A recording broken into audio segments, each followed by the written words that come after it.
Et salut à tous, et dans cette vidéo, on fait un petit point sur la procédure de migration de site et on répond à Angélique qui a un petit problème avec la migration de son site en local. Et donc à l'occasion, je vais vous présenter un très bon plugin qui va vous permettre de faire ça en 2 temps 3 mouvements sans prise de tête. On y va. Alors, avant toute chose, avant de commencer, on a fait un groupe qui s'appelle Digital Cookie, le groupe que vous pourrez retrouver en tapant Digital Cookie sur Facebook. Donc voilà, l'icône c'est les petits bonhommes qui volent, Digital Cookie, on traite des formations WordPress, SEO, etc. Donc si vous avez des questions ou quoi, vous pouvez aller directement sur le groupe. La semaine prochaine, je vais vous présenter un outil qu'on a mis en place qui va nous permettre de communiquer encore plus facilement, de s'échanger des fichiers, etc. Vous allez voir, c'est super bien. Donc, je reviens à ma problématique, la migration de site. Il y en a plein qui se prennent la tête au moment de migrer leur site s'ils n'ont pas commencé à le faire directement sur leur serveur de production. Effectivement, ça arrive qu'on installe un module comme Local by Flywheel ou qu'on travaille directement sur WAMP en local pour remonter son WordPress. Et puis à un moment, on est obligé de le déménager, c'est-à-dire on veut le récupérer et le mettre sur le serveur de production pour qu'il soit visible par tout le monde. Et en général, ça se passe pas très bien. Alors, la procédure de migration. Vous avez, j'ai envie de dire, 2 choses à migrer. Vous avez vos fichiers à déplacer, donc il faut les récupérer de votre PC pour les mettre sur votre serveur distant. Et puis, il faut migrer également la base de données. Donc là, c'est pareil. Vous récupérez votre base de données en local sur PHPMyAdmin et vous l'envoyez sur votre serveur de production en priant pour que les valeurs de max execution time et PHP max upload ne soient pas trop basses, sinon il faut les éditer. Voilà, donc c'est un peu le bordel. Et en plus de ça, parce que sinon ce serait trop simple, vous avez une 3e problématique à gérer, voire éventuellement une 4e, pour les déclarations d'adresse dans votre base de données. Alors, je m'explique. Alors, vous avez un très bon exemple ici. Je suis en train de déplacer une boutique. Et la boutique était installée sur un serveur dont les dossiers étaient dans un dossier qui s'appelle home/machin/bidule.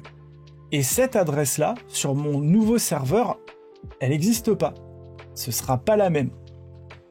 Donc, quand vous allez travailler sur votre base de données pour faire un chercher-remplacer, pour effacer l'ancienne adresse, donc si par exemple mon adresse c'était localhost et je veux déplacer mon site sur www.gdm-pixel.fr, je peux faire un chercher-remplacer en masse avec un éditeur de texte, et donc cet éditeur, ce qu'il va faire, c'est que toutes les adresses qui contiennent HTTP ou HTTPS :/localhost/ les autres adresses de mon site, il va remplacer localhost par www.gdm-pixel.fr. Donc là, si je le fais comme ça, ça peut marcher. Mais je vais aussi avoir le problème des entrées de ma base de données qui vont contenir l'adresse réelle des fichiers, pas sur le site, sur le serveur. Et c'est là que ça devient compliqué. Et je vous donne un exemple. Alors ici, je suis sur un serveur O2 Switch qui contient plein de sites. Voilà. Et ils sont tous bien rangés dans des dossiers. Si je regarde ce que j'ai ici, j'essaye de remonter le plus haut possible dans mon arborescence. Et là, vous voyez que j'ai un slash. Donc ça veut dire qu'a priori, l'adresse d'un fichier dans ce dossier, ce serait par exemple anahata-paris.fr/index.php. Mais en fait, c'est plus compliqué que ça. Bah oui, l'accès que m'a donné mon hébergeur, le slash, c'est pas forcément la racine réelle sur le serveur. Donc, je reviens ici.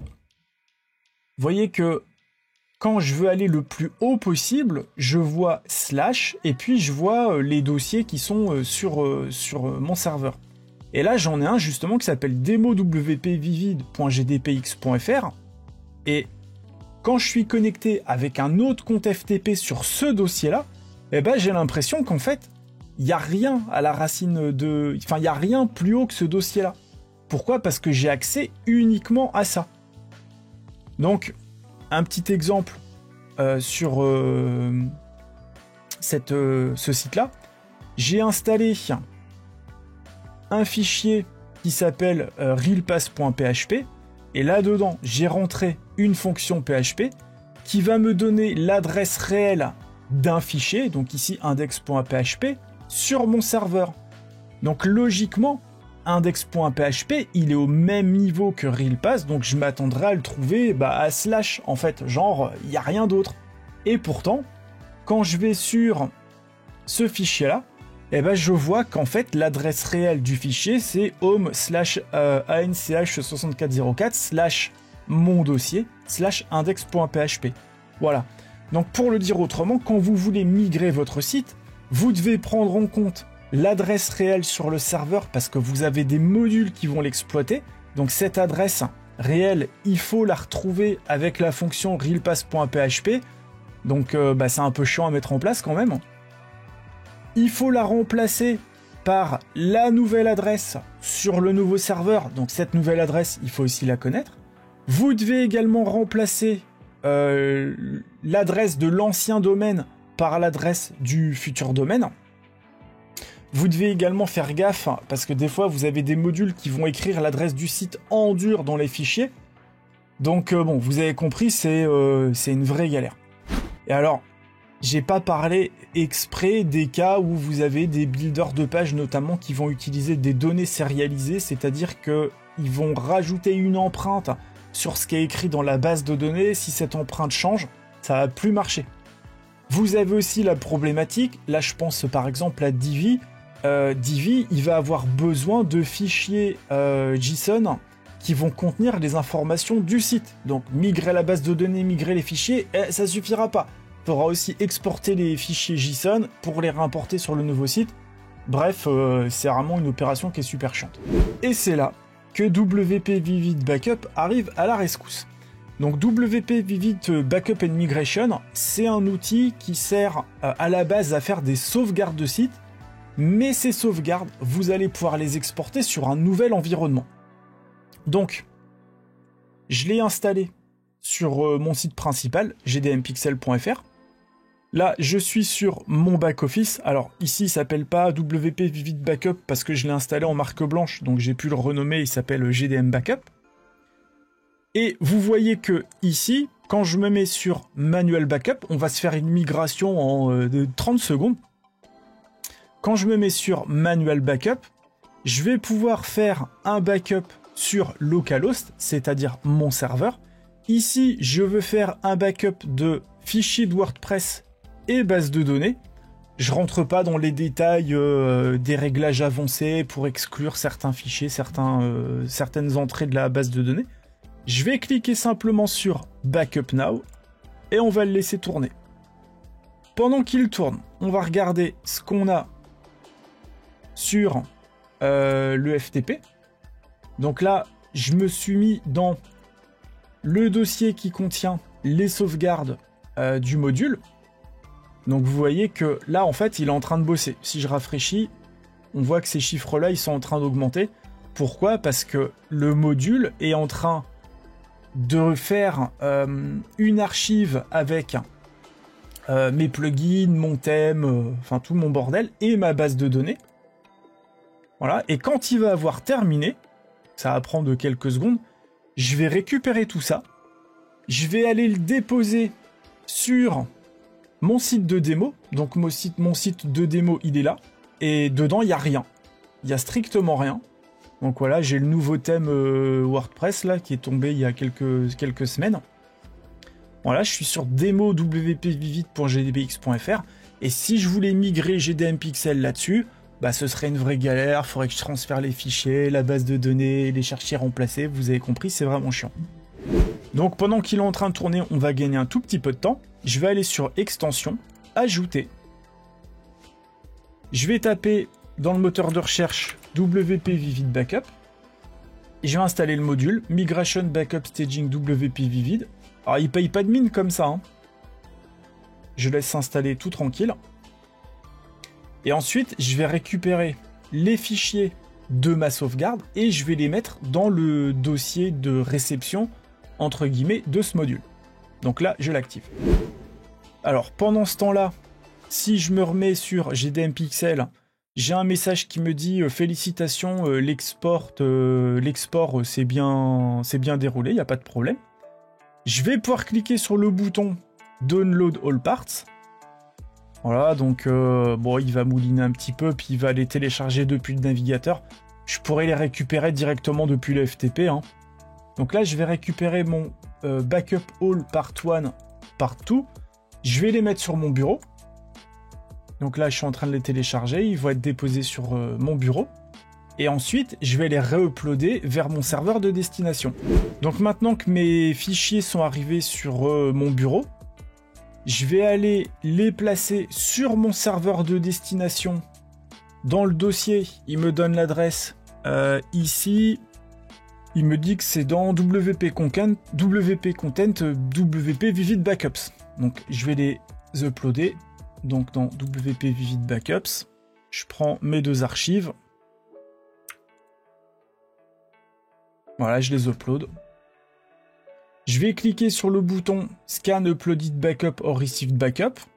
Donc je clique le bouton Scan Uploaded Backup or Received Backup. Et là, il me dit bien qu'il a un backup qui a été créé le 13 avril à 19h et des brouettes. Et que c'est le site www.gdmpixel.fr.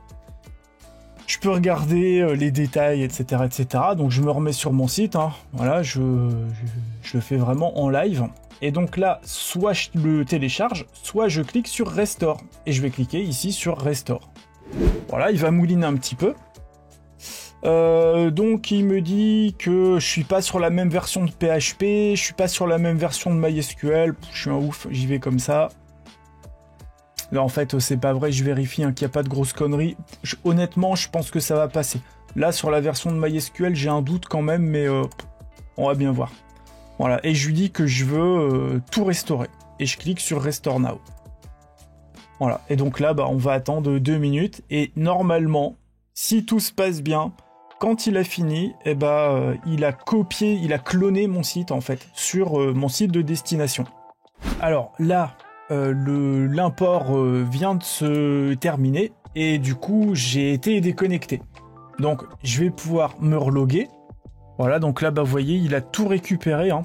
Mon plugin, mes custom post type, et si je rafraîchis ma page d'accueil, je suis sur une copie conforme de mon site d'origine. Donc les modules de migration, moi j'étais fâché avec pendant un moment, parce qu'il y a toujours un truc qui merdouille. Avec lui, franchement, ça marche hyper bien, c'est hyper facile à mettre en place. Et en plus de ça, il permet de faire d'autres choses. Vous pouvez mettre en place un site de développement sur un sous-dossier. Vous faites les tests dessus, vous faites les push en prod en cliquant sur un bouton. Il y a un module d'optimisation des images. Vous pouvez créer une sauvegarde récurrente, incrémentale, sur Google Drive, sur FTP, sur ce que vous voulez. Enfin, vraiment, c'est un super produit. Et la version gratuite du module permet de faire exactement ce que je viens de faire, c'est-à-dire migrer son site sans se prendre la tête et franchement en 5 minutes. Voilà, donc pour tous ceux qui sont en train de se prendre le chou avec leur passage de local à production, c'est ça qu'il vous faut. Donc n'oubliez pas de vous abonner à la chaîne YouTube, de nous rejoindre sur le groupe Facebook et je vous retrouve dans une prochaine vidéo sur WordPress ou un truc approchant. Et je vous dis à très bientôt, salut!